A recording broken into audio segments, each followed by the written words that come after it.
দর্শক অনেকেই আমার কাছে ফোন করেন যে ডাক্তার সাহেব শীতের সিজনে মাছ কিভাবে বাছাই রাখা যায়। শীতের সিজনে মাছ বাছাই রাখার সহজ পদ্ধতি হলে আপনারা কখনোই গ্লাসে মাছ রাখবেন না। মাছ সবসময় প্লাস্টিকের বোতলে রাখবেন শীতের সিজনে, যার কারণে পানি প্রচণ্ড ঠান্ডা হবে না এবং একটা মাছও মারা যাবে না।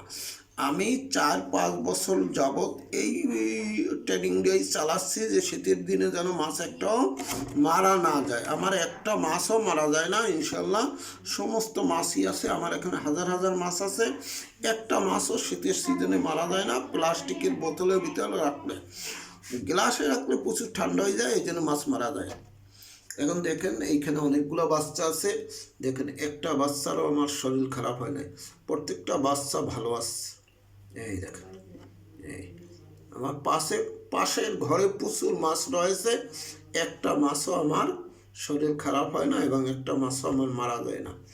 এই পদ্ধতিতে যদি আপনারা মাছ শীতের সিজনে সংরক্ষণ করতে পারেন তাহলে একটা মাছও মারা যাবে না। এটা প্লাস্টিকের বোতল।